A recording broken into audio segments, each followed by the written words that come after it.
A billionaire single father discovers that his son is going to lose his sight, until a poor girl says, "I know how to cure him," and what happens is unbelievable.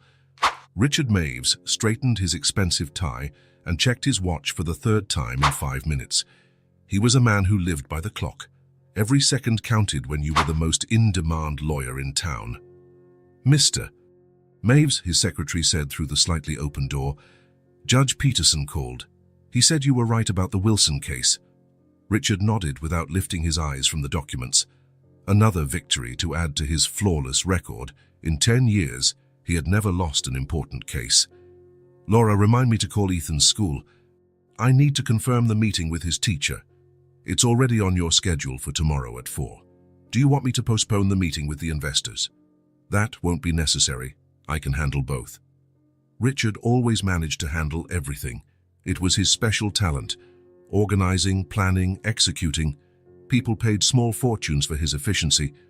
The phone rang and he picked it up on the first ring. Maves speaking. "Mr. Maves, this is Mary from Ethan's school. We need you to come pick up your son right now. There was an incident." Richard felt his stomach drop. "Is he hurt?" "Not physically, but he's very upset. His teacher will explain when you get here." On the way to the school, Richard drove faster than usual, something out of character for someone so controlled. His son was only 5 years old, 5 years and 3 months to be exact. He was all that remained of Clara, his wife, who passed away giving birth to Ethan. When Richard entered the principal's office, he saw Ethan sitting in a chair that was too small for him, staring at the floor. His brown hair fell over his eyes. "Mr. Maves," Principal Winters greeted him. "Thank you for coming so quickly. Ms. Thompson is waiting for us." Richard knelt in front of his son. "Hey, champ. Are you okay?" Ethan didn't lift his eyes. He just made a small movement with his head that could have meant anything. In the meeting room, Mrs. Thompson looked worried. "Mr. Maves, today during art class, I asked the children to draw their families." Ethan stared at the blank paper for a long time. When I tried to help him, he said he couldn't see the paper clearly. Richard frowned. "What do you mean, couldn't see?" I thought it was just an excuse, so I suggested he move closer. He said the colors were blurry and started crying. When the other kids tried to comfort him, he said he couldn't see their faces clearly. Principal Winters stepped in.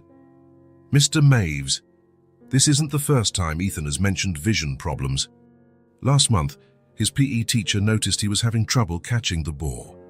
Richard felt like he was in court with all the evidence stacked against him. How had he not noticed before? "I'll take him to the doctor immediately," he said, trying to regain control of the situation. "There's one more thing," Ms. Thompson continued. "Ethan hardly interacts with the other kids. He stays by himself during recess. When children approach him, he barely responds. We're concerned." "He's just shy," Richard defended. "Like his mother." The two women exchanged glances. "Mr. Maves," Principal Winters said gently, 5-year-olds need social interaction. Ethan needs friends. And now he is with this vision issue." "I'll take care of it," Richard interrupted, standing up. "Thank you for letting me know." In the car, Ethan sat quietly in the back seat, gazing out the window. Richard watched him in the rearview mirror, feeling a mix of worry and guilt.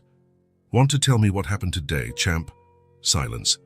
"Ethan, you need to talk to me." "How can I help if I don't know what's going on?" The boy kept looking out the window. "The trees are getting blurry," he finally said, so softly Richard almost didn't hear. Richard felt a chill run down his spine. "How long have things been blurry?" Ethan shrugged. "Not sure." "A while. Why didn't you tell me before?" "You're always busy." Those simple words struck Richard like a slap. It was true. He was always busy. Meetings, cases, documents, deadlines. Ethan was just another item on his packed schedule. At home, Richard did something he rarely did. He called to cancel a meeting. "Laura, I need you to reschedule the meeting with Baker. I'm taking Ethan to the doctor first thing tomorrow." "But Mr. Maves, Mr. Baker came all the way from Chicago specifically." "Just reschedule," he cut her off. "It's a family emergency." After hanging up, Richard turned around and saw Ethan standing in the kitchen doorway. clutching the worn teddy bear Clara had bought while she was still pregnant. "I'm scared, Dad," Ethan said, his small voice trembling. Richard felt a lump in his throat. He didn't know how to deal with emotions, his or his son's. Ever since Clara had died, he'd focused on being practical, efficient. Feelings were too complicated. "It'll be fine," he said, not entirely sure of himself. "We'll find out what's going on and fix it." That night, after putting Ethan to bed, Richard sat alone in the empty kitchen with an untouched glass of whiskey. The house was far too big for just 2 people. It had 5 bedrooms, a library, a game room no one used. He had bought it when Clara was pregnant, imagining the family they would have. Now the empty spaces only amplified the silence. On the walls, there were photos of Clara everywhere. Richard wanted Ethan to know his mother's face, even if only in pictures. Clara was always smiling in them, her bright eyes promising a future that never came. "What am I supposed to do?" Richard asked Clara's photo on the wall. "I don't know how to be a father on my own." Silence was his only reply. The next day, Dr. Phillips's office was very different from the fancy law offices Richard was used to, just colorful walls and toys scattered around the waiting room. After what felt like an eternity of tests, the doctor asked to speak to Richard privately. "Mr. Maves, the results are concerning. Ethan has a condition called retinitis pigmentosa. It's a degenerative disease of the retina." Richard felt the ground disappear under his feet. "What does that mean exactly?" The doctor adjusted his glasses. "It means Ethan's peripheral vision is deteriorating and will continue to worsen over time. It's a rare condition, especially in someone so young. But he's going to go blind?" The word barely escaped his lips. "We can't predict the speed of progression. Some patients keep central vision for decades. Others—" The doctor hesitated. "Others lose it more quickly." Richard ran a hand over his face, trying to process the news. "Is there a cure?" "Unfortunately, no.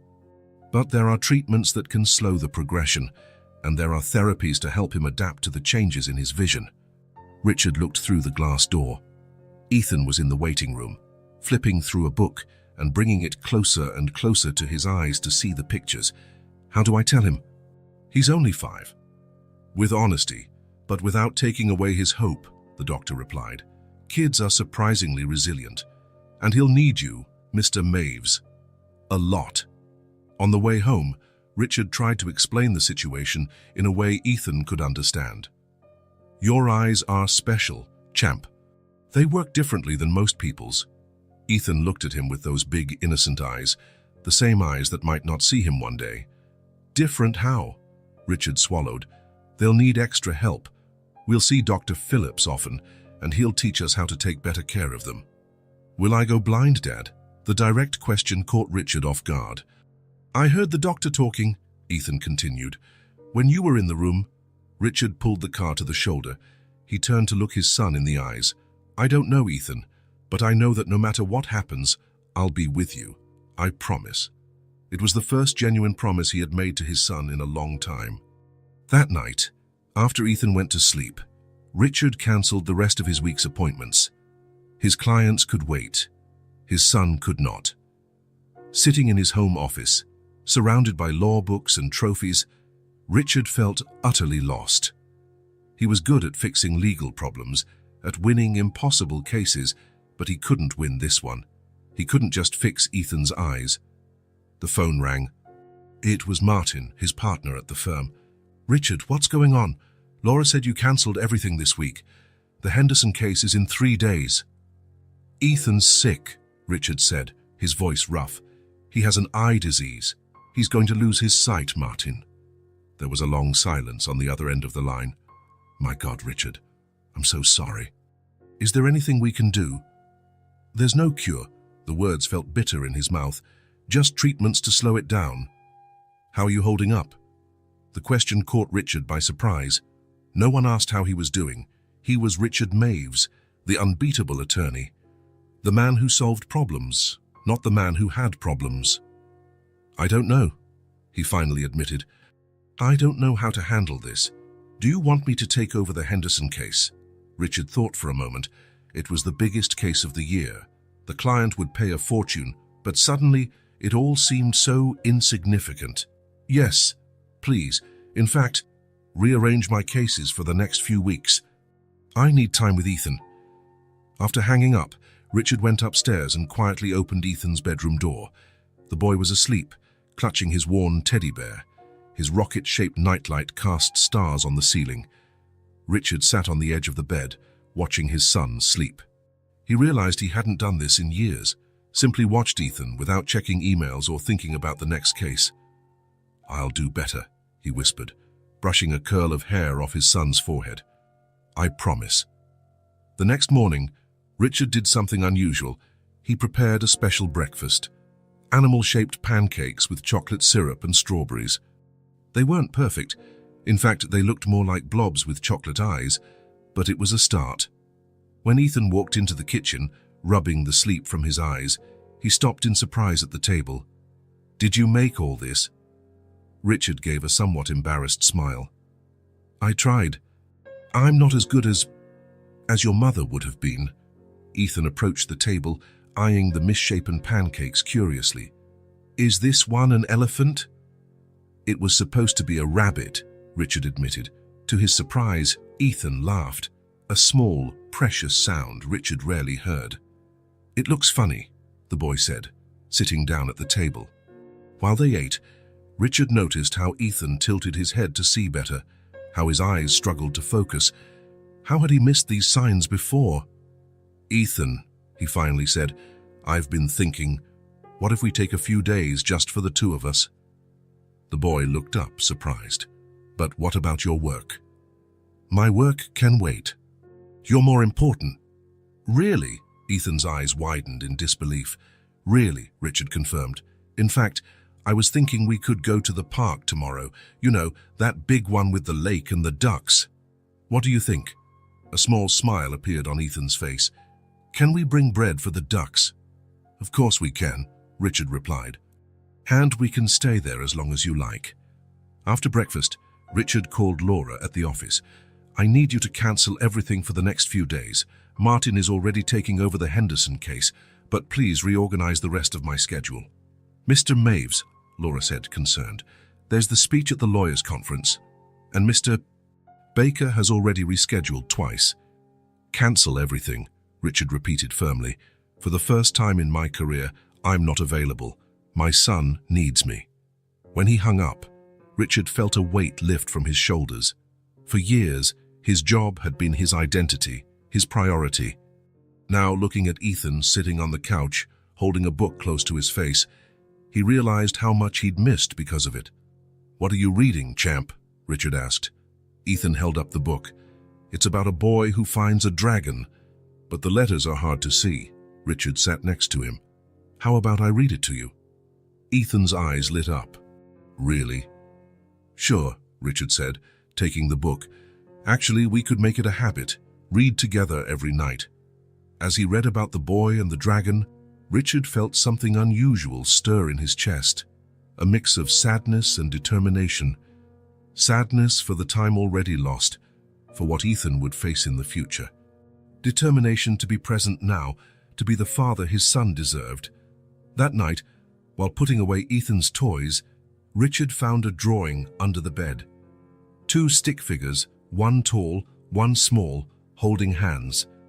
Above them, in messy letters, were the words, "Me and Dad." Richard sat on the floor, holding the drawing gently. When was the last time he really held Ethan's hand? Not just to cross the street or go into school, but truly held it, connecting with him. He couldn't remember.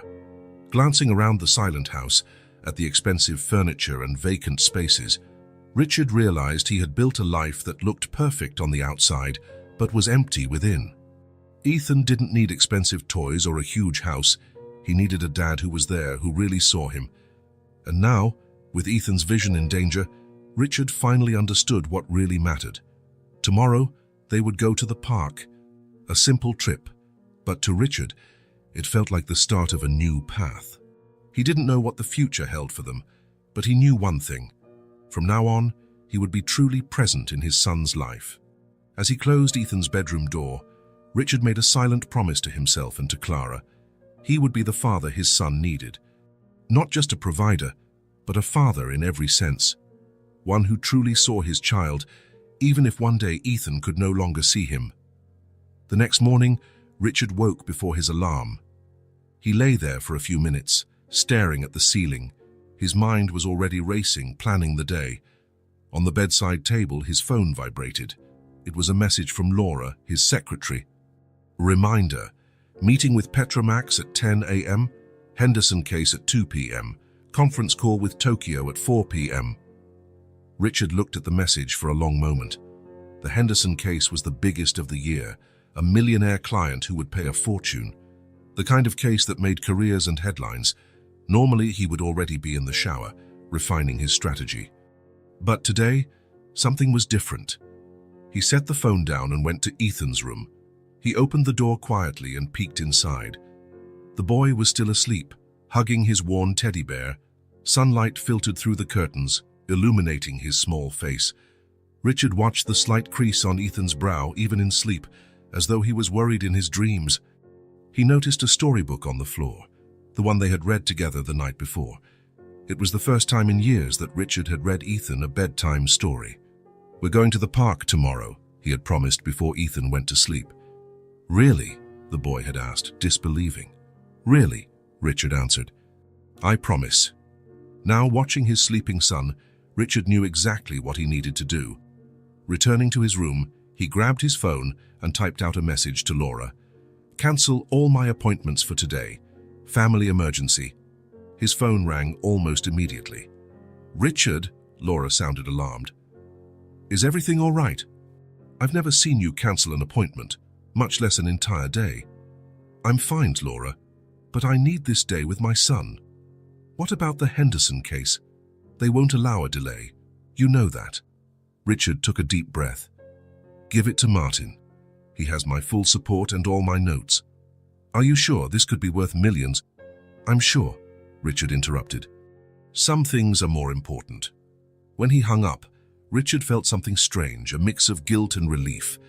For the first time in his career, he had chosen to be a father over being a lawyer. In the kitchen, Richard started preparing breakfast. He wasn't great at cooking. Clara had always handled that. Since she died, he'd hired someone who came 3 times a week, and the rest of the time they ordered food or ate at restaurants. But this morning, he wanted to do something special. He tried again to make animal-shaped pancakes. This time, he focused, using chocolate chips for eyes and fruit for decoration. "Dad?" came Ethan's sleepy voice. "What are you doing?" Richard turned, slightly embarrassed by the mess in the kitchen. Flour dusted nearly every surface, and there was a haphazard pile of pancakes on the counter. "Making breakfast," he said, attempting confidence. "It's a special day, remember?" Ethan rubbed his eyes. "We're going to the park." "Exactly. And after a big day at the park, we need a big breakfast." Richard set a pancake on Ethan's plate. "This one's supposed to be a lion. See the ears?" Ethan studied the odd shape and smiled politely. "Cool." As they ate, Richard realized how rarely he sat down with his son on a weekday morning.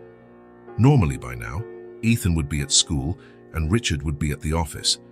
"You know, you don't have to take me to the park," Ethan said suddenly, stirring his cereal with a spoon. "I know you have important work." Richard's chest tightened. "Nothing's more important than you, champ. And I promised, right? Today is for the park, just us. All day if you want." Ethan looked up, surprised. "All day?" "All day," Richard confirmed. "We can even have a picnic. How about that?" A small smile spread across Ethan's face. He rarely smiled like that. Richard nearly grabbed his phone to take a picture. After breakfast, they got ready to leave. Richard wasn't quite sure what to pack for a whole day outdoors. He stuffed a bag with snacks, water, sunscreen, and a few toys he found in Ethan's room. "Do we really need all that?" Ethan asked, eyeing the enormous bag. Richard shrugged. "Better safe than sorry. Isn't that what I always say?" "You usually say time is money," Ethan corrected him. Richard laughed, a bit sheepishly. "Yeah, I guess I do say that a lot, huh? But not today. Today, time is just time. For us to enjoy." The park was about a 20-minute drive away, an expanse of green in the city center. with a lake, playground, and lots of trees. Richard drove past it every day on his way to work, but almost never stopped. He simply didn't have time. When they arrived, the park was quiet. It was a weekday morning, and most kids were at school. A few retirees were feeding ducks, and a couple of mothers sat with very young children. "Where do you want to go first?" Richard asked, holding Ethan's hand. Ethan looked around, squinting. Richard noticed how he strained his eyes to focus. "Can we go see the ducks?" They headed to the lake. The day was bright and sunny, the kind of day Richard usually watched through an office window. They settled on a bench by the water. Richard dug into the bag and pulled out some bread. "Want to feed the ducks?" Ethan took a piece, a shy smile on his face. "Really?" "Absolutely." Ethan tossed the bread into the water, and a group of ducks quickly paddled over, quacking and jockeying for position. "Look, Dad, they're fighting." Ethan laughed, a sound Richard rarely got to hear. "Throw another one," Richard suggested. They spent nearly an hour there, feeding ducks and chatting about small as everyday things. Richard couldn't remember the last time they'd had such an unhurried conversation. "Do you want to check out the playground now?" Richard asked after they ran out of bread. Ethan nodded but looked slightly nervous. "What's up, champ?" "What if the other kids don't like me?" Ethan asked in a tiny voice, almost too soft to hear. Richard knelt in front of him. "Why wouldn't they like you?" Ethan shrugged. "At school, nobody plays with me. They say I'm weird because I'm quiet." Richard's heart sank. "You're not weird, Ethan. You're amazing. If any kid here is nice enough to really get to know you, they'll see how incredible you are." Ethan didn't look entirely convinced, but he followed his father toward the playground. Only 2 other kids were there, an older boy on a swing and a little girl making a sandcastle. "Want to try the slide?" Richard offered. Ethan eyed it, hesitating. "I can't see the top very well." It struck Richard that he hadn't considered how to handle Ethan's diminishing sight in everyday play. It was new territory for both of them. "How about the swings then?" "I can push you," Ethan agreed, and they walked over to the swings. Richard helped his son get on and started to push, slowly at first, then higher. "Higher, Dad!" Ethan called out, giggling. Richard pushed harder, smiling at the sound of his son's laughter, a precious sound he wanted to keep forever. After the swings, Ethan decided he wanted to try the slide. Richard stayed close, ready to help if Ethan got disoriented. To his surprise, Ethan climbed the steps slowly but determinedly. "I can see you, Dad," he called from the top. "I'm right here at the bottom, waiting," Richard called back. Ethan slid down, shrieking with delight, landing in his father's arms. Both of them laughed, and Richard gave Ethan a tight hug. "Again," Ethan said. They spent the entire morning on that playground. Richard realized he'd never seen his son so free and happy. Why hadn't he done this before? Why did he wait until Ethan was losing his sight to discover the joy of a simple day in the park? At noon, they spread a blanket on the grass for a picnic. Richard had packed sandwiches of fruit and juice. "Best day ever," Ethan said, biting into his sandwich. Richard smiled. "I agree. We should do this more often." "Can we?" "Of course we can. I'll reorganize my work. We'll have more days like this." After lunch, Ethan wanted to return to the playground. By now it was busier. Several kids were running around, laughing and shouting. Richard noticed Ethan withdrawing a bit as more people arrived. "Want to go somewhere else?" he asked. Ethan looked at the sandbox, where a small girl played alone. She had dark hair in braids and wore a brightly colored dress already smudged with sand. "Can I play there?" Ethan asked, pointing. "Of course," Richard replied. "Want me to go with you?" Ethan thought for a moment, then shook his head. "I'll go by myself." Richard took a seat on a nearby bench, watching as Ethan walked hesitantly toward the sandbox. He stopped at the edge, as though unsure what to do next. The girl looked up and saw Ethan standing there. Richard expected her to ignore him or, and worse, reject him. To his surprise, she smiled and motioned for him to come closer. Ethan stepped into the sandbox and sat down a little way from her. She tilted her head, watching him curiously.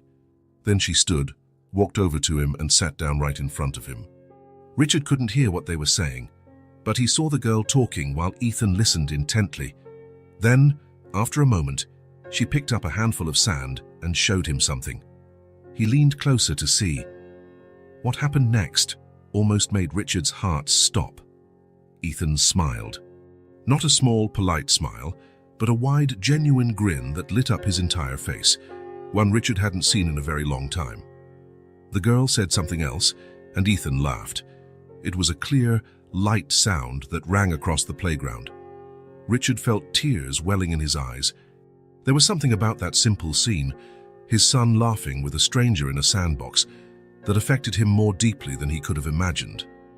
The girl began building something in the sand, and Ethan joined in. They worked together, talking in low voices.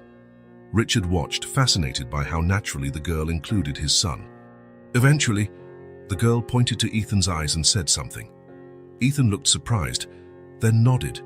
She smiled, took his hand, and placed it on the sand, guiding him so he could feel what they'd built. Richard realized she'd noticed Ethan's vision difficulty, and instead of treating him differently, found a way to help him participate. A 5-year-old child had done naturally what many adults wouldn't know how to do. The afternoon flew by. Richard sat on the bench, captivated by the two kids playing. At one point, the girl looked over and waved at him. He waved back, smiling. As the sun began to set, Richard saw a woman approaching the sandbox, obviously the girl's mother, calling her to go home. The girl stood and spoke to Ethan. He seemed sad but waved. Before leaving, she leaned in and whispered something in Ethan's ear. To Richard's surprise, Ethan smiled again, that same big, genuine grin. "Time to go, champ," Richard said, walking over. Ethan stood, brushing sand off his clothes. "Dad, I made a friend." "I saw," Richard said, smiling. "How you looked like you were having fun." "Her name's Lily," Ethan said enthusiastically, "and guess what she told me? She said, 'You look sad. I know how to cure you.'" "Really?" Richard raised an eyebrow. "And how's she going to cure you?" "I don't know yet," Ethan replied, eyes shining in a way Richard hadn't seen in months. "She said she'd tell me tomorrow." "Can we come back tomorrow, Dad, please?" Richard looked at his son, those pleading eyes, his face more alive than it had been in a long time. A new feeling welled up inside him, hope. "Sure, we can come back tomorrow," he said, taking Ethan's hand. "Absolutely." On the way back to the car, Ethan chattered non-stop about Lily and everything they had played. Richard listened in awe at the transformation in his son. One simple afternoon at the park, one decision to skip an important case, and everything had changed. In the car, Richard glanced at his phone. 15 missed calls and a dozen messages. The world hadn't ended because he took a day off. The Henderson case would go on without him. Clients would find other lawyers.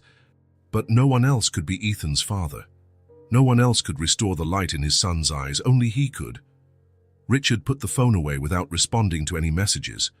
Tomorrow, they'd be back at the park, to find Lily, to see how she planned to cure Ethan's sadness, and to follow that small spark of hope that had ignited that day.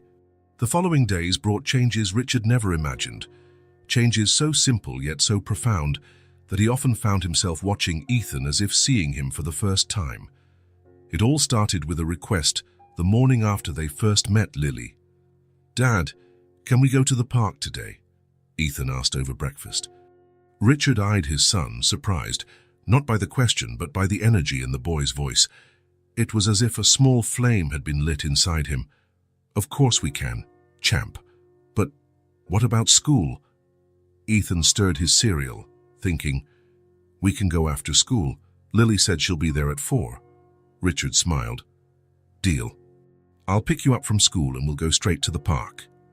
Ethan's excitement about seeing Lily again did something remarkable. He finished breakfast quickly, brushed his teeth without needing a reminder, and was ready for school 15 minutes early. "We're early today," Richard noted, surprised.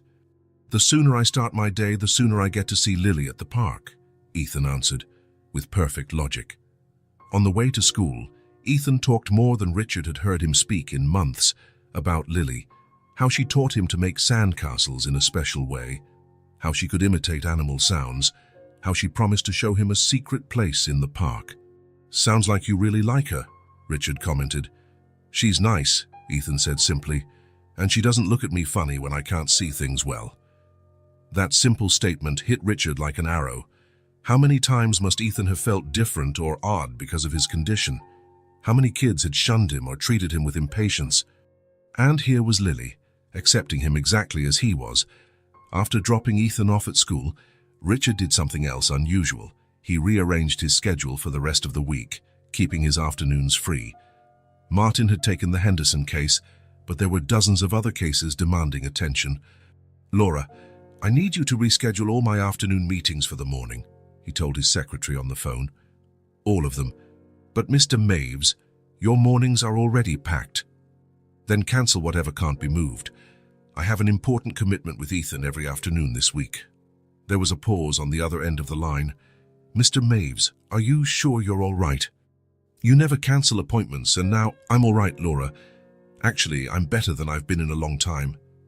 By 3:30, Richard was parked outside Ethan's school, waiting eagerly. When his son came out, his eyes searched the playground until they landed on his father. A small smile appeared. "Shall we?" Richard asked, holding out his hand. At the park, Lily was already in the sandbox, as she'd promised. She wore a faded yellow dress and had her braids tied with colorful ribbons. She waved excitedly when she saw Ethan. "You came," she said when Ethan approached. "I said I would," he replied, still a bit shy. Richard watched from a distance, sitting on the same bench as before. There was something magical in the way these two kids interacted. Lily talked animatedly with quick gestures of her small hands, and Ethan listened as if every word was priceless. Soon they were playing together, building something in the sand. Richard noticed how Lily always described what she was doing aloud, letting Ethan join in even when he couldn't see clearly. She'd guide his hand, showing him shapes and textures. "Look, Dad," Ethan called out after a while. "We made a magic castle." Richard walked over to see their creation, a mound of sand dotted with sticks and leaves. It didn't look much like a castle, but the pride on Ethan's face was unmistakable. "It's the most impressive castle I've ever seen," Richard declared, crouching down to take a closer look. "It's a magic castle," Lily explained, eyes shining. "If you look at it the right way, you can see towers and flags, and even a dragon guarding the treasure." Richard looked at the pile of sand, trying to see what Lily described. "And what's the right way to look at it?" "With the eyes of your heart," she answered promptly.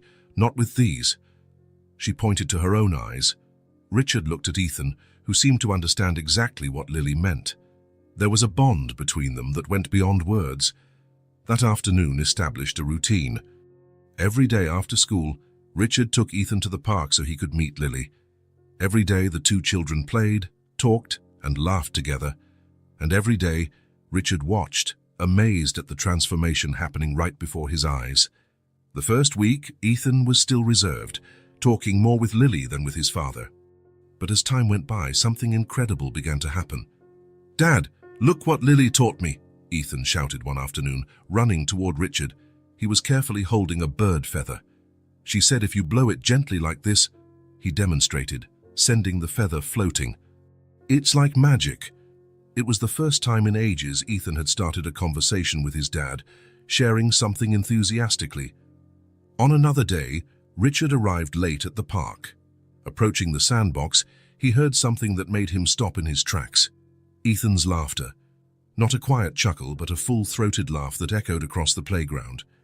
Lily had apparently made a funny face, and Ethan was laughing like it was the funniest thing he'd ever seen. That night, while serving dinner, Richard noticed another change. "Dad, Lily told me that stars are like lanterns hanging in the sky. Do you think that's true?" Richard smiled. "It's a beautiful way to look at them. Can we see the stars tonight?" "Sure." After dinner, they sat in the backyard, gazing at the night sky. Ethan nestled by his father, pointing at the different pinpoints of light. "That one's bigger, so it must be a special lantern," he decided. Richard looked at his son, feeling a tightness in his throat. How long had it been since they shared a moment like this? As the weeks went by, Richard started joining the children's games. At first, he felt awkward, an attorney in an expensive suit playing in the sand. But the sound of Ethan's laughter was worth any discomfort. "Do you guys need help with that castle?" he asked one day, kneeling down in the sand. Lily eyed him with her big, wise eyes. "Can you make tall towers?" "Well, I used to build pillow forts as a kid," Richard replied. "Maybe we can use the same idea for sand." Soon, he was as engrossed in castle building as they were. His suit was covered in sand, his pricey shoes were ruined, but he didn't care. The joy on Ethan's face was all that mattered. A month after meeting Lily, their lives had completely changed. Afternoons at the park were sacred. Richard had reorganized his job, delegated cases, and cut back his hours. His colleagues were shocked. His clients were disappointed, but he held firm. "My son needs me right now," he explained to Martin over lunch one day. And honestly, I think he always did. I just didn't see it. At home, the changes were even more obvious. Ethan was no longer that quiet, withdrawn boy. He talked during dinner, telling stories about everything he and Lily had done. He drew more, filling the fridge with colorful pictures, many depicting a girl with braids and a yellow dress. Ethan still had regular appointments with Dr. Phillips. His condition hadn't improved. That was impossible, the doctor said. But his adaptation had. "I'm impressed with his progress," Dr. Phillips remarked during one visit. "He's adjusting very well to the changes in his vision. Occupational therapy is helping, but there's something else going on. He seems happier." "He made a friend," Richard explained, "a girl named Lily. They meet at the park every day." The doctor smiled. "Sometimes the best medicine doesn't come in bottles." One particularly sunny afternoon, about 6 weeks after Lily had come into their lives, the kids decided to play hide and seek. Richard worried. How could Ethan manage with his limited sight? "Are you sure you want to play, champ?" he asked, hesitating. "Yes," Ethan answered eagerly. "Lily taught me a special way. She makes a little bird sound so I can find her." Richard stood watching, fascinated, as the children played. Lily would hide and make soft chirping noises so Ethan could use his hearing to locate her. When it was Ethan's turn to hide, Lily pretended to have trouble finding him, even if he was only partially hidden. "You're really good at this," she exclaimed when she finally found him. Ethan's smile lit up his whole face. After their game, they rested under a tree. Richard joined them, bringing juice and snacks. "Thanks, Mr. Maves," Lily said politely as she took a cup of juice. "You can call me Richard," he replied with a smile. "Richard," she repeated, as if testing the sound. "My dad's name is Mark." Richard noticed Lily rarely talked about her family or home. He only knew that someone dropped her off each afternoon and picked her up later. Sometimes a young woman he presumed was her mom, sometimes a tall, thin man. While they snacked, Ethan gazed up at the leaves above them, where the sun peeked through. "You know, Dad," he said suddenly, "with Lily, it feels like I see better." Richard felt a chill. "What do you mean, champ?" Ethan thought for a moment. "It's like, when I'm with her, it doesn't matter so much that I can't see everything. She shows me things differently, with her hands, with sounds, and sometimes, when she describes something, I can see it in my head better than with my eyes." Lily smiled and took Ethan's hand. "That's because we're best friends.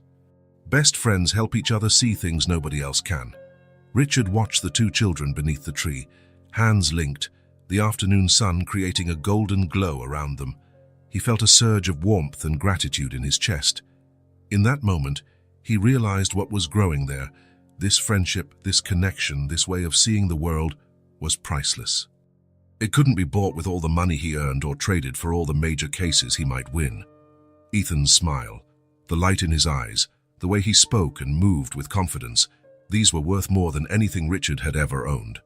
Watching them run off to play again, Richard reflected on how his life had changed in just a few weeks. The old him would have considered these afternoons at the park a waste of productive time. Now, he couldn't imagine a better way to spend his hours. "Dad, come play with us," Ethan called, waving. Richard stood, brushing dirt from his pants. "I'm coming."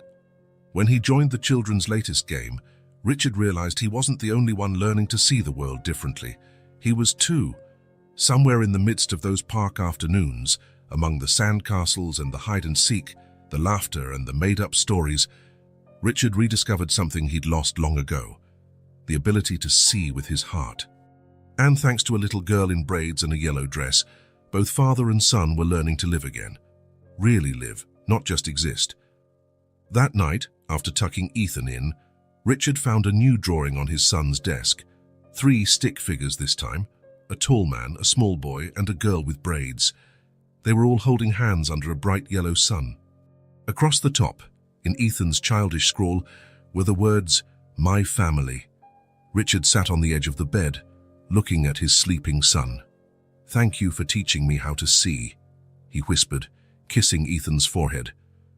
Outside, the stars shimmered like lanterns hanging in the sky. The park was no longer just a meeting place for Ethan and Lily. It had become like a second home to them. Every tree, bench, and patch of sand held a story, an adventure, a shared laugh. On that sunny Thursday afternoon, the sky seemed particularly blue. Richard and Ethan arrived a bit early, and Ethan practically jumped out of the car before it had fully stopped. "Easy, champ," Richard teased. "Lily's not going anywhere." "But we have to finish the fort we started yesterday," Ethan insisted, tugging at his father's hand impatiently. Over the last 2 months, Richard had watched in awe as his son transformed. The quiet, downcast boy was gone, replaced by a curious, talkative child. His smiles, once so rare, appeared easily now, and it was all thanks to a friendship that began by chance in a sandbox. When they reached the playground, Lily wasn't there yet. "She's late," Ethan said, frowning. "Maybe she got held up at home," Richard replied, checking his watch. "She's only 10 minutes late, champ." Ethan plopped down on the edge of the sandbox, eyes fixed on the path where Lily usually appeared. Richard took his usual seat on the nearby bench, balancing some paperwork he had brought. Lately, he'd adapted to a new routine. He worked in the park while the kids played. 20 minutes later, Lily finally came running along the stone path. She wasn't alone. A young woman accompanied her, holding her hand. "Sorry I'm late," Lily called from halfway across the playground. Ethan jumped up, face lighting up. "I thought you weren't coming." Lily arrived, out of breath, her braids bouncing with each step. "I'd never miss our playtime. We just had a small problem at home." Richard approached, curious about the woman with Lily.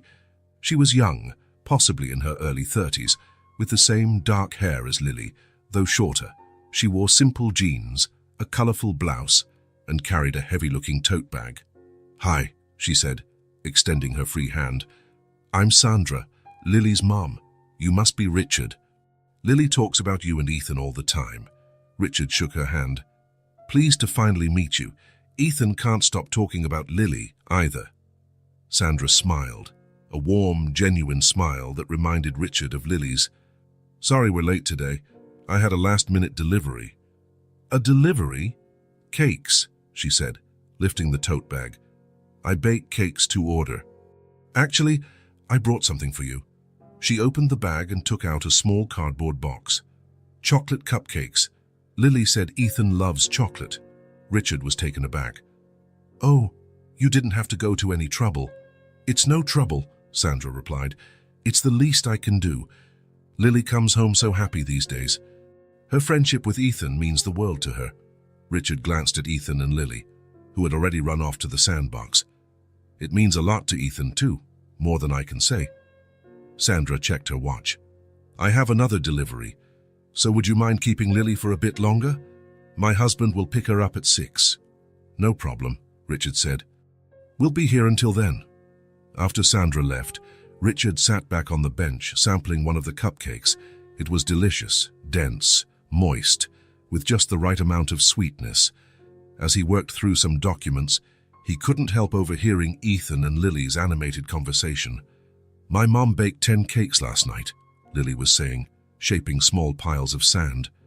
"She stayed up so late. When I woke up, she was still decorating the last one."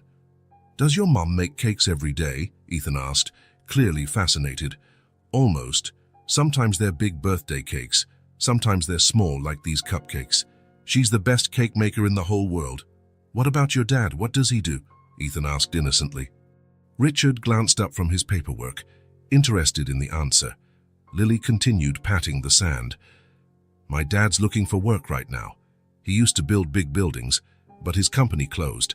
Now he stays at home with me when I'm not at school, and my mom bakes the cakes. He must be really nice, Ethan said. He's the best dad in the world, Lily declared proudly. He tells amazing stories and teaches me how to fix things. Yesterday we fixed the fan that was broken. He says we shouldn't buy new stuff when we can fix the old. Richard found himself smiling at Lily's pride, even under circumstances many would find challenging. She talked about her home life as though it was filled with wonders. As the afternoon wore on, Richard learned more about Lily's family through the kids' chatter. Sandra had been selling cakes for 2 years. Before that, she worked in a restaurant, but left to focus on Lily and to earn more on her own. Mark, Lily's father, had been out of work for 8 months, since the construction company he worked for shut down. "Do you live nearby?" Richard asked when the kids came over for some water. 6 blocks away, Lily replied, pointing down the street. "On Oak Street. It's a small house, but it has the best backyard in the world. My dad built me a swing on a big tree."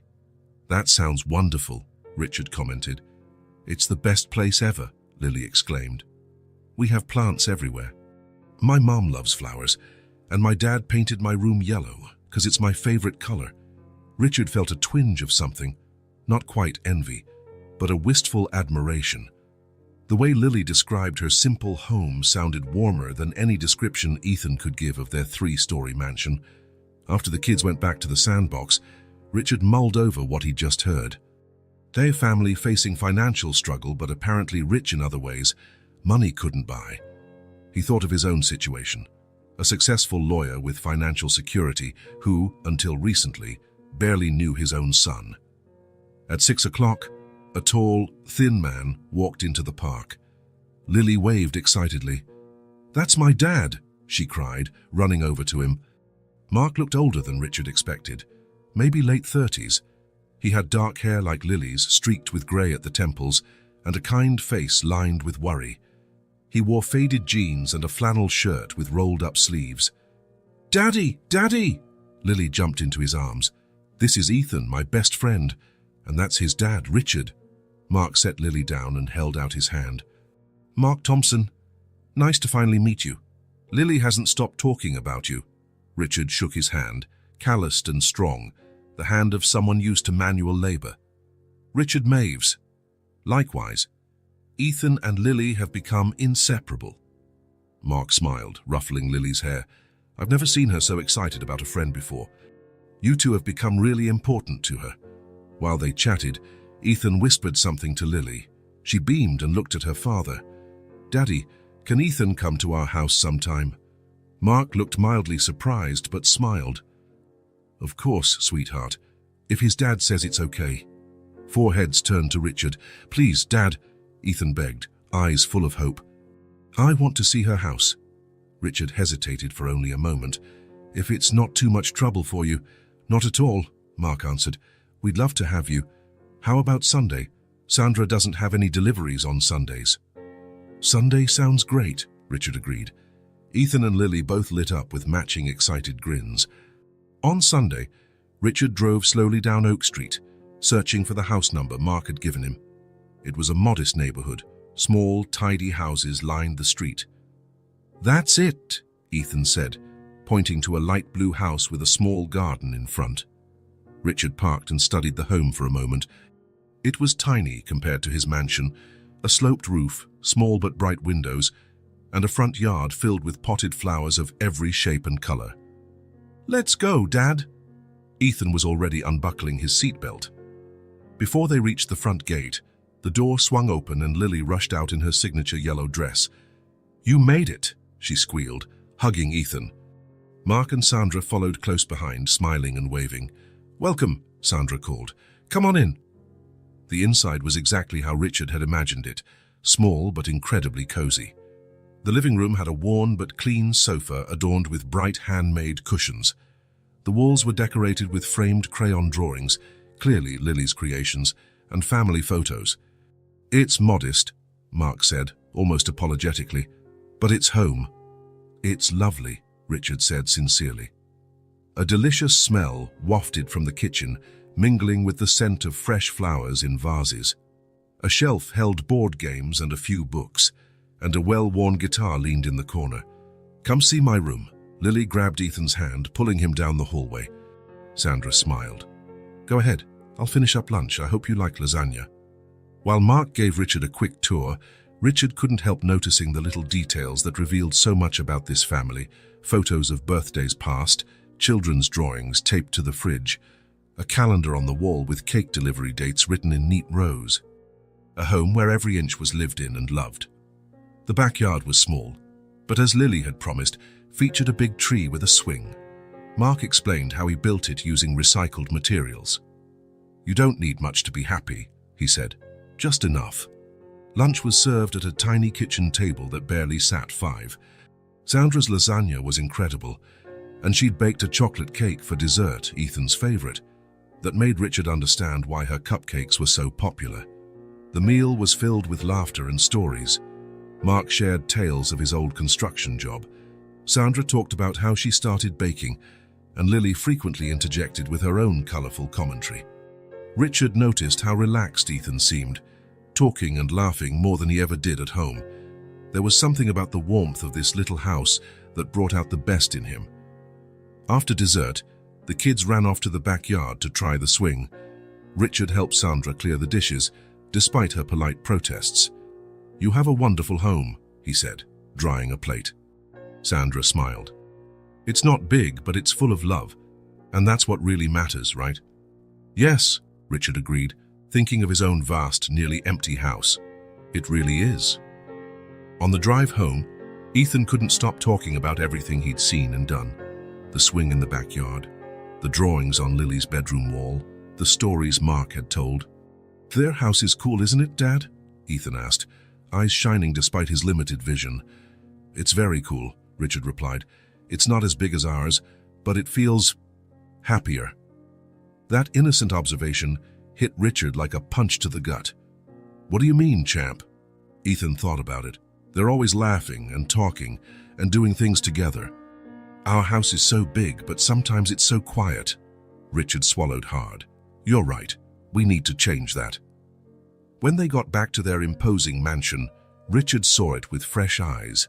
The huge, silent rooms, the tasteful but impersonal decor, the spaces that went unused.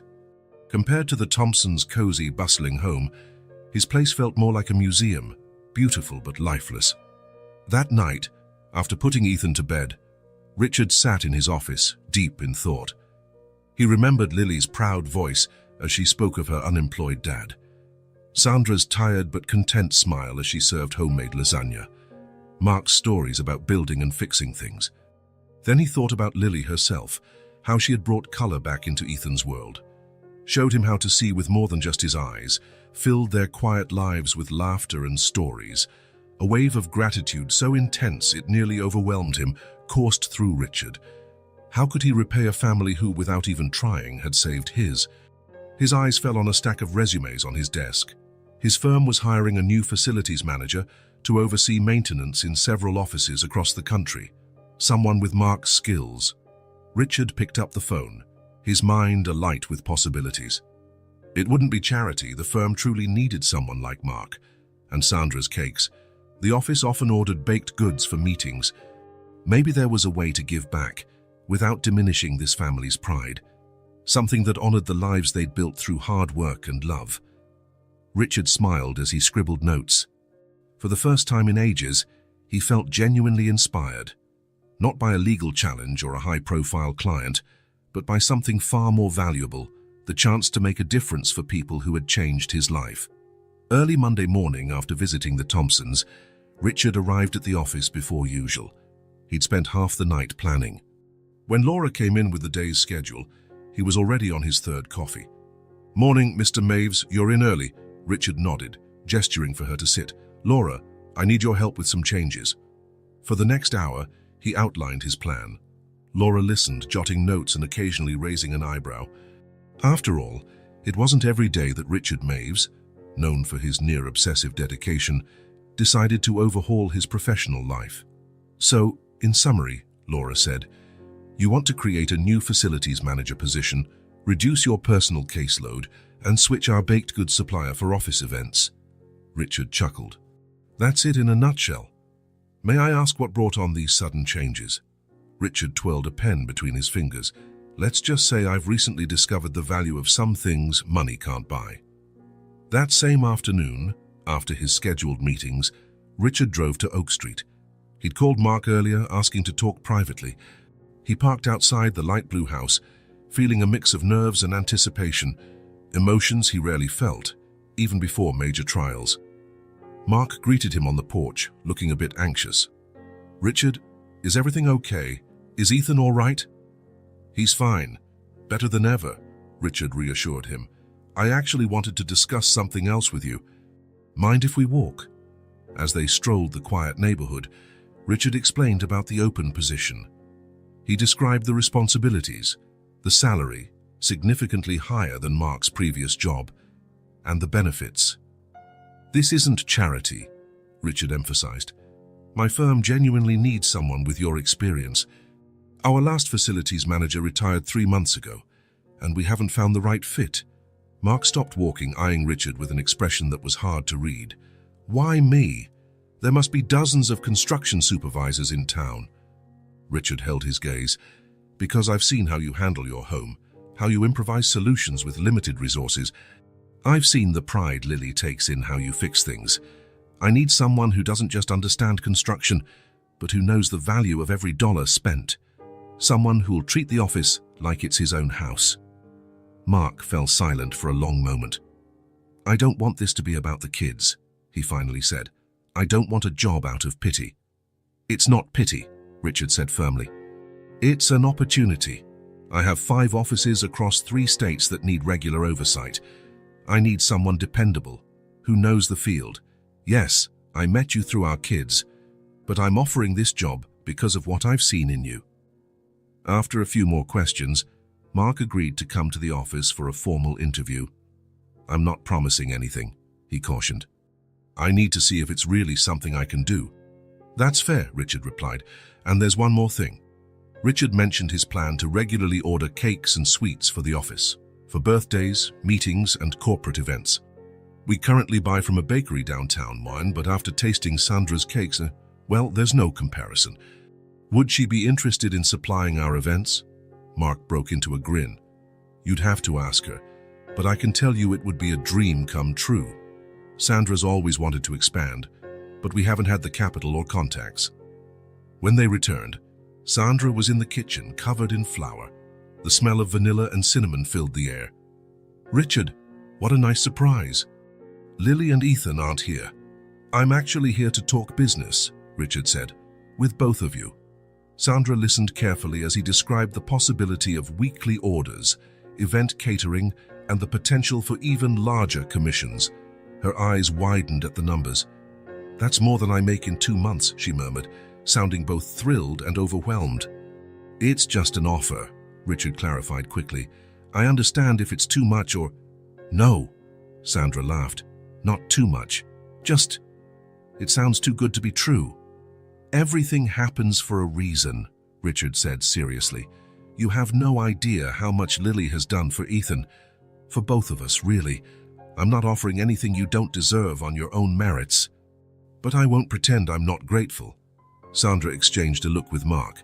Some silent communication passed between them. "Could we think about it?" Mark asked. "Of course," Richard said, heading for the door. "No pressure. The offer stands whenever you decide. Just, please, don't mention this to the kids yet," he added at the door, "especially about Mark's potential job.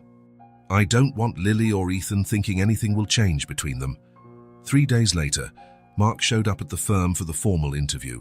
He wore a suit that was slightly too big, probably borrowed, but had made an effort to look professional. The HR department conducted the interview, while Richard observed to ensure everything went through proper channels. Mark impressed everyone with his practical knowledge and experience. By day's end, the job was his. "Thank you," he told Richard, shaking hands to seal the deal. "This means more than I can ever say." Richard smiled. "Just do a good job. That's all I'm asking."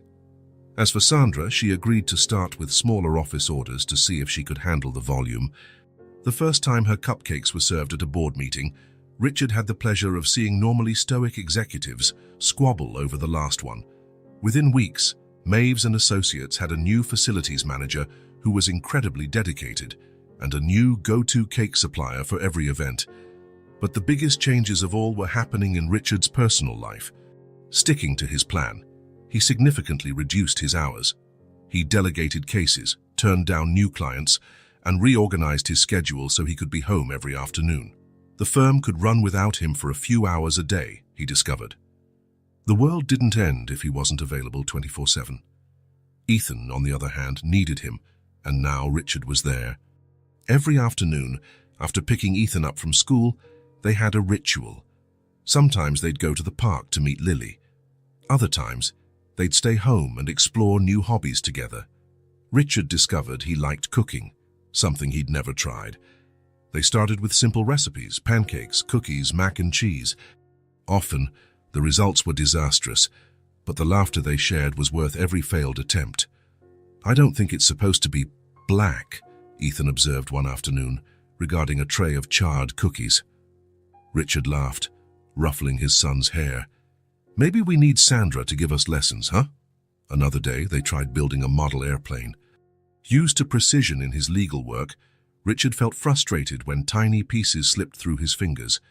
For Ethan, with his limited vision, it was an even bigger challenge.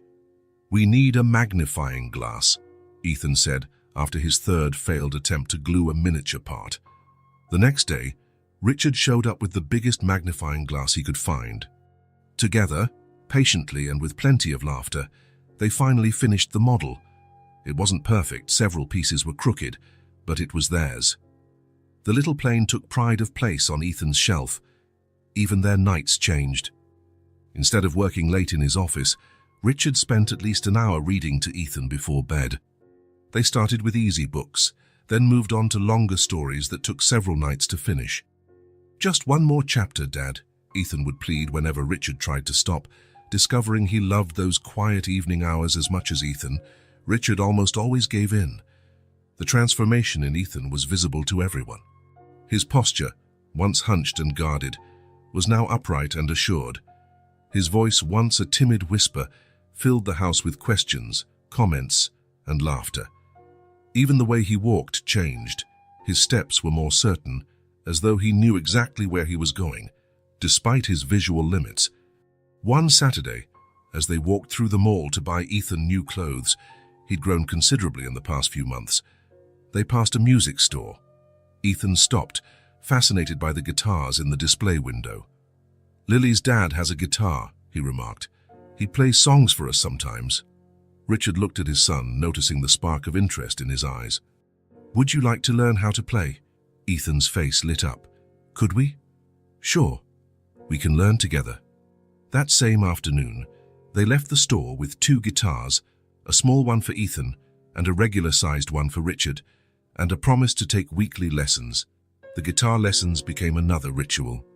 Richard, never one for hobbies, found himself practicing in his spare moments, determined to master at least a few basic chords before the next lesson. Lily, of course, remained a constant presence in their lives. She visited Richard's home frequently, bringing her contagious energy into rooms that had once been silent. With her there, the vast hallways seemed alive with echoes of laughter and running feet. What amazed Richard most was how Lily remained unchanged despite her family's improving circumstances. Even with her dad now employed in a prestigious job and her mom's cake business flourishing, Lily was still the same bright, straightforward girl they'd met at the park. "Does your dad like his new job?" Richard asked her one afternoon as the kids played in his yard. "He loves it," Lily answered, not taking her eyes off the blocks she was stacking. "He says it's like building buildings, but now he takes care of them after they're done. He likes working for you, but said you're not as bossy as you seem." Richard nearly choked on his tea, laughing.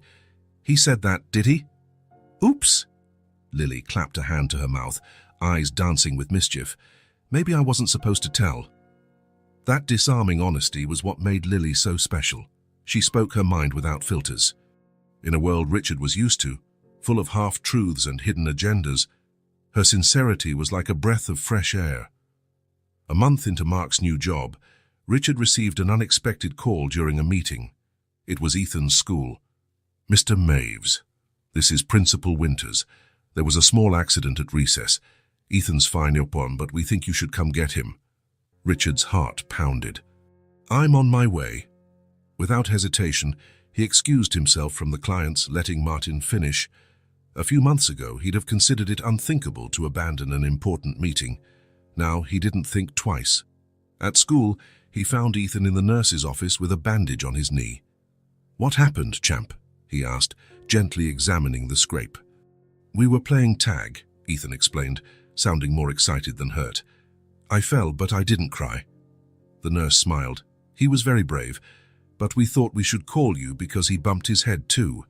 It's minor, but given his condition, Richard nodded, relieved. Thanks for letting me know. I'll take him to the doctor just to be sure. In the car, Ethan gazed out the window, clearly untroubled by his mishap. Know what was really cool, Dad? He said suddenly. When I fell, everyone came over to check on me. I have friends now, lots of friends. Richard felt his throat tighten. Of course you do, you're a great kid. And guess what else? Ethan continued. I told everyone my dad is a super lawyer who helps people. Tommy said his dad is a firefighter and saves people. But I said you save people too, just in a different way. Richard blinked back tears. Oh, really? Yeah. Ethan turned to face him, eyes shining with admiration. You're my hero, Dad, like Superman, only real. In that moment, driving toward the hospital with his son by his side, Richard felt how drastically his life had changed. Not long ago, he defined himself by his career successes. Now, the greatest title he had was Ethan's hero. Dr. Phillips examined Ethan carefully, especially his eyes. I see no damage, the doctor said after the checkup, but I'm amazed how well he moves given his condition. He seems far more confident than he was last time. He has a special friend, Richard explained. She taught him to look at the world differently. The doctor smiled. Sometimes the best medicine doesn't come from a hospital. That night, after Ethan was asleep, Richard sat on the porch, sipping a glass of wine while gazing at the stars. He thought about how life had changed in the past few months. His son, once so quiet and sad, now filled their home with excitement and laughter. His career, once his entire identity, now took second place. And his big house, once just a place to sleep between workdays, was finally becoming a real home. It all started with a devastating diagnosis and an afternoon at the park, with a little girl in a yellow dress who showed his son how to see beyond his eyes. Richard raised his glass in a silent toast to the moon, a gesture of gratitude for life's unexpected turns, for the Thompsons, who had entered his life at the perfect time, for Lily, whose childlike wisdom changed everything, and most of all, for Ethan, his son, his hero. Saturday morning arrived like so many others in recent months. Richard woke with the first rays of sunshine peeking through the window. He'd gotten used to early mornings, even on weekends. Before, he would have used that extra hour to work, but now he savored the quiet moments of a waking house. He brewed coffee and took it out to the porch, enjoying the still, cool air. His garden was starting to thrive. He'd hired a landscaper after noticing how Ethan loved the flowers at Lily's. Now, small buds of color dotted once barren patches. Richard smiled, thinking about how different his life was now. The workaholic attorney, living in an impersonal mansion, now cared about flowers and got excited about guitar lessons. Who would have guessed? He checked the clock. 8:30. Ethan typically slept until 9 on weekends. That left Richard a little time to review documents for a case. Even with his new routine, he remained a respected lawyer, just one with different priorities. He was absorbed in reading when he heard hurried footsteps inside. Glancing at the clock, he was surprised. 8:40. Ethan was up earlier than usual. The porch door flew open, and Ethan burst out, still in pajamas, hair sticking up every which way, eyes wide with excitement. "Dad!" he nearly shouted, urgency in his voice that made Richard set the paperwork aside immediately. "What is it, champ? Are you okay?" Ethan stood there, breathing hard, an unfamiliar expression on his face, part excitement, part disbelief. "Dad," he repeated, more calmly. "I think my eyesight got better." Richard froze, coffee cup halfway to his lips. "What do you mean?" When I woke up, I could see the dinosaur poster on the wall, the one you put up last month. Before it was just blurry shapes, but today I could actually see the pictures. Richard carefully set his mug down, his hands trembling. He didn't want to give Ethan false hope. The doctor had said retinitis pigmentosa had no cure. His vision might stabilize, but improve. "Did you sleep well?" he asked gently. "Sometimes when we wake up, our eyes can play tricks." "No, Dad, it's different," Ethan insisted, tugging Richard's sleeve. "Come see." Ethan led him inside, up to his room. He pointed at the dinosaur poster, a recent addition to brighten the room, part of Richard's efforts to make it more fun. "Look, I can see that one's a T-Rex, and that one's a Triceratops." Ethan pointed out specific details. Before, it was just blurry. Richard studied his son intently, feeling a mix of hope and caution. It could be just a good vision day. The doctors had explained that Ethan's sight might fluctuate. "Let's do a test, okay?" Richard suggested, trying to stay calm. He grabbed a book from the shelf, one of Ethan's favorites, but with fairly small print. "Can you read the first line?" Ethan held the book at a distance that normally would have been too far. "The little dragon had never flown so high," he read without hesitation, grinning so brightly that Richard's heart ached. "See, Dad, I can read it." Richard swallowed hard. "That's incredible, champ. Can we call Dr. Phillips? I want to tell him." "It's Saturday, son, but we can call his office Monday and—" "Please, Dad." Ethan's eyes sparkled with excitement. "This is important." Richard hesitated only briefly. He still feared it was a temporary improvement, but if there was any chance this was real— "You know what? I'll call his emergency line. We'll see if he can see us today." To Richard's surprise, Dr. Phillips agreed to see them that morning.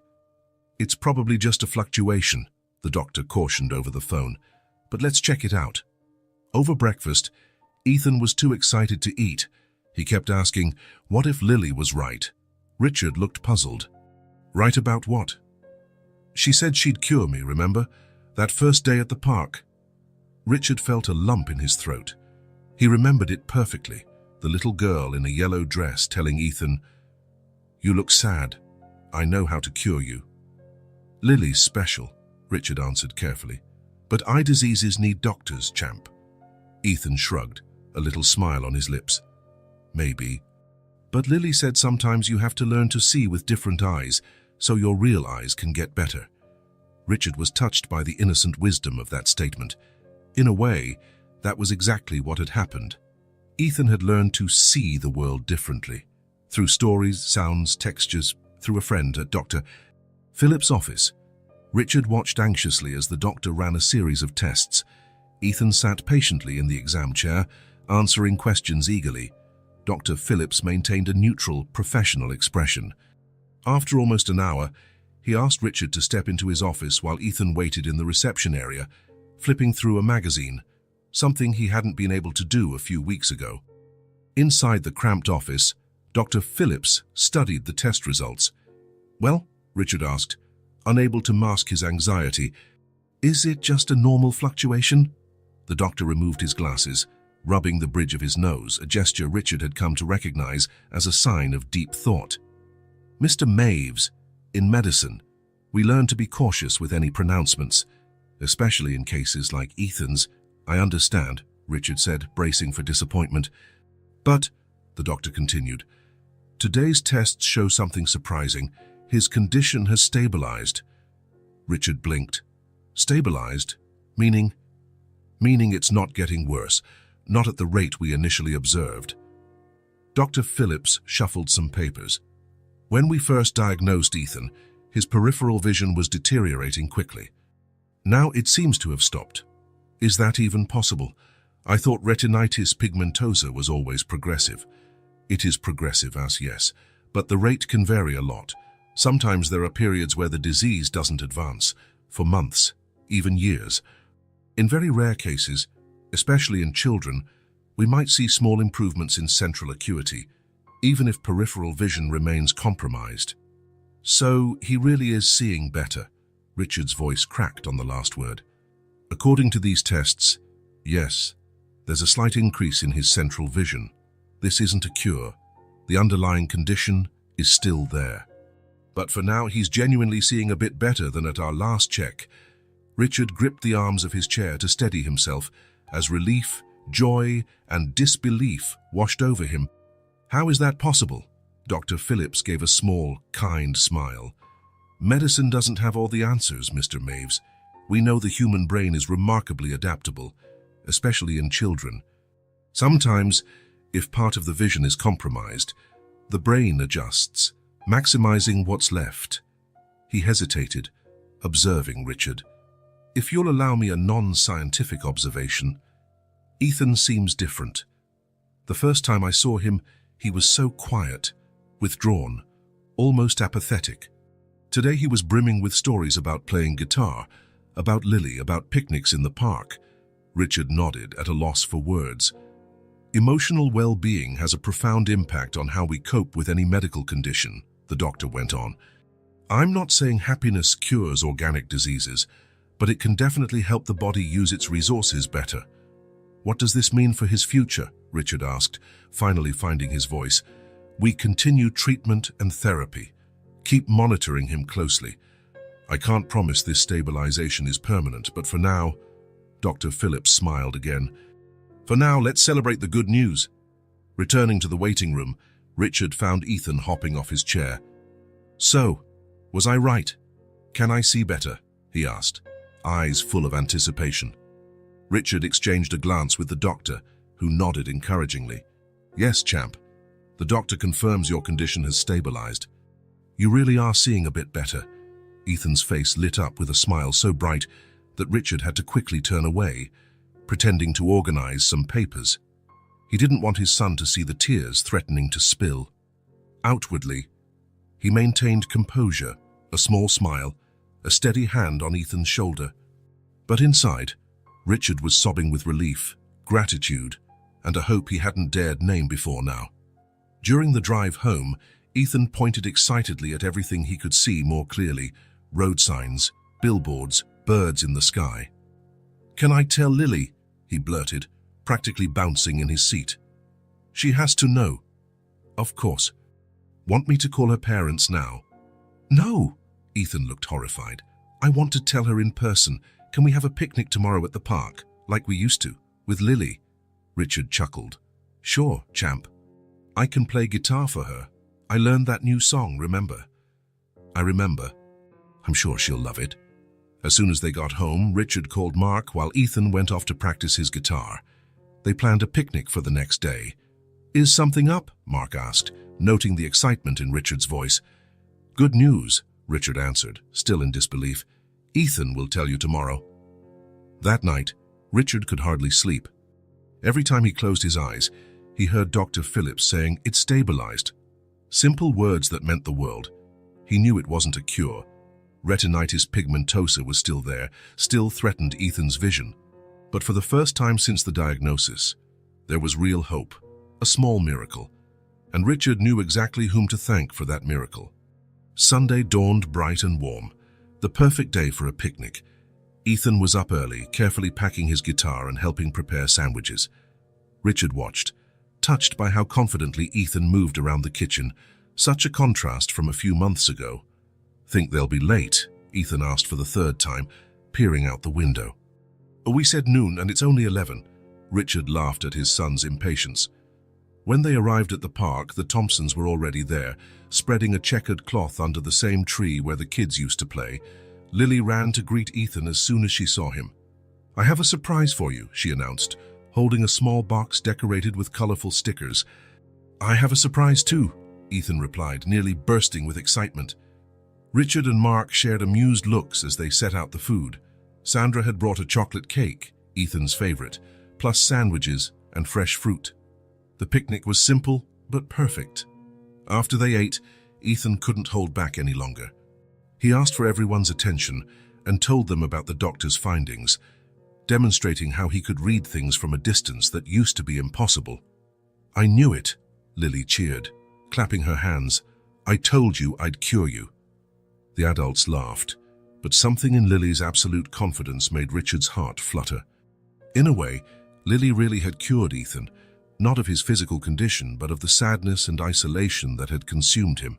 While the kids ran off to play, the adults remained under the tree, chatting. Over the last few months, Richard had gotten closer to Mark and Sandra than he ever thought possible. They were so different backgrounds, educations, lifestyles, but bound by something stronger, love for their children.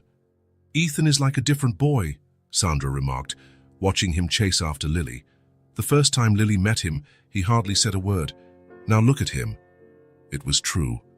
Ethan ran and jumped, full of confidence few would have believed possible just a short time ago. "All thanks to Lily," Richard said. Sandra smiled, but there was a trace of worry in her eyes, something Richard noticed immediately. "Is everything all right?" he asked gently. Sandra hesitated, exchanging a look with Mark, who nodded encouragingly. "We've been thinking about the future, about Lily's education," she began. "The school she's at does its best, but their resources are limited. We've always dreamed of sending her somewhere better." Richard listened closely. With Mark's new job and Sandra's growing cake business, they could consider a private school for Lily, but it would still be tough financially. "Lily's so bright," Sandra continued. "She loves science, she's always doing little experiments at home. And the way she understands people, how she understood Ethan from day one, she deserves every opportunity."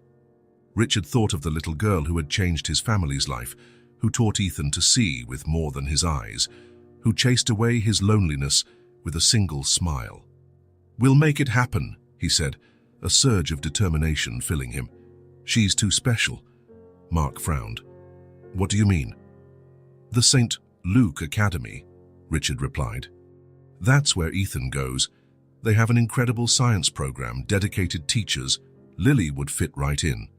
"Richard," Sandra interjected gently, "we appreciate it, but St. Luke is way out of our budget.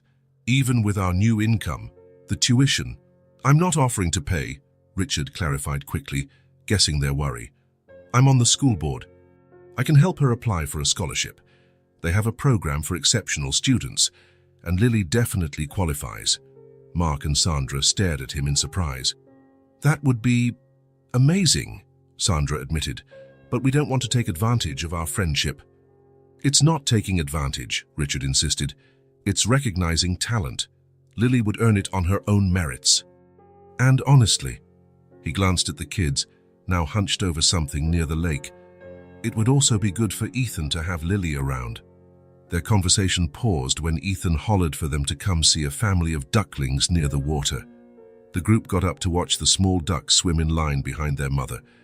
Richard marveled at Ethan's enthusiasm as he pointed them out to Lily, explaining how they followed the mother in a single file. He thought about how life could change in an instant.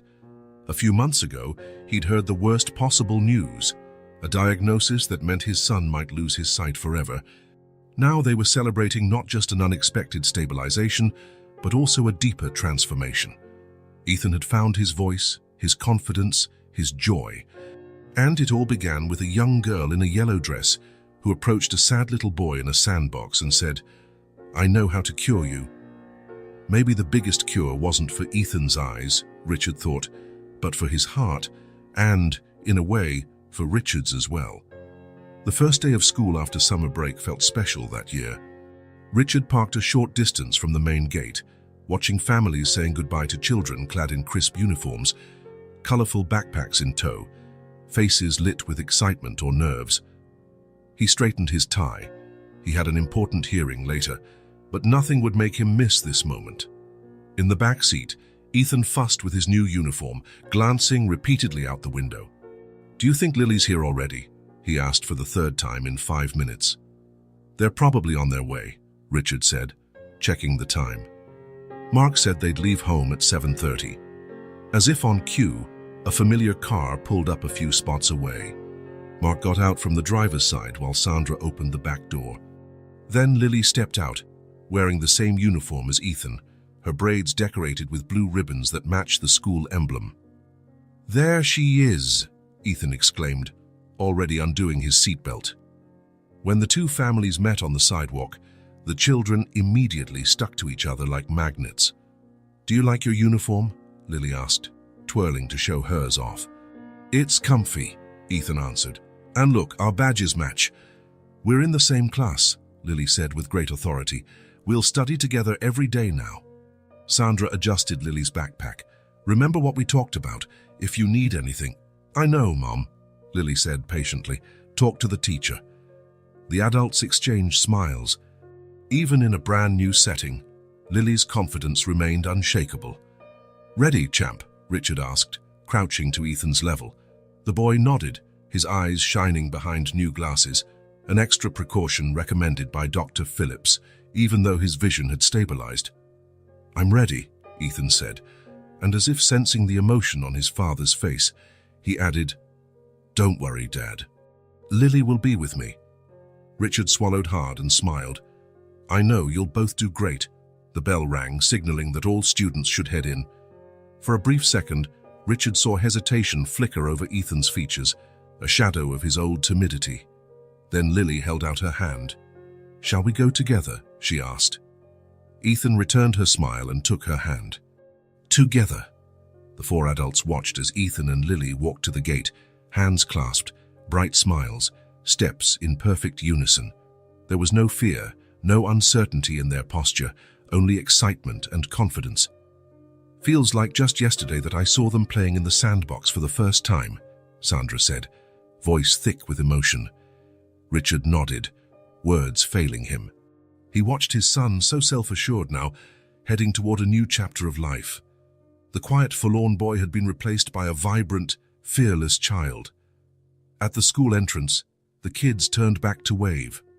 Richard raised his hand, overwhelmed by a tidal wave of feelings he could barely process. In that moment, he realized he'd accomplished something far beyond any legal battle he'd ever won, beyond any court victory or high-paying client. He had helped his son find his way. He had learned to be a father, not in name only, but in heart and soul. Mark placed a hand on Richard's shoulder. "They're going to be fine." "I know," Richard replied, regaining his voice at last. "They have each other." That night, after hearing all about their first day, new friends, new adventures, Richard tucked Ethan in as usual. But something in the air felt different, as though a chapter had closed. "Did you like your first day?" Richard asked, perched on the edge of the bed. "It was the best day," Ethan said, fighting a yawn. "Lily showed me around because of the visit we did before. And Dad, there's a huge library, bigger than any I've seen." Richard grinned. "That sounds amazing." "It is." Ethan yawned again, then suddenly sat up and threw his arms around Richard. "I love you, Dad." Those simple words rocked Richard to his core. He pulled Ethan close, feeling his small heart beating against his own. Tears sprang to his eyes as he savored that precious moment. "I love you more than anything, son," he whispered, voice quavering with emotion. "More than everything." Ethan smiled sleepily, curled up, and was soon dozing off with his worn teddy bear in his arms. Richard stayed, watching his son's peaceful face, thinking about the journey they'd taken. He'd started as a single father, physically present but distant in every other way, a man who provided everything but the one thing Ethan truly needed.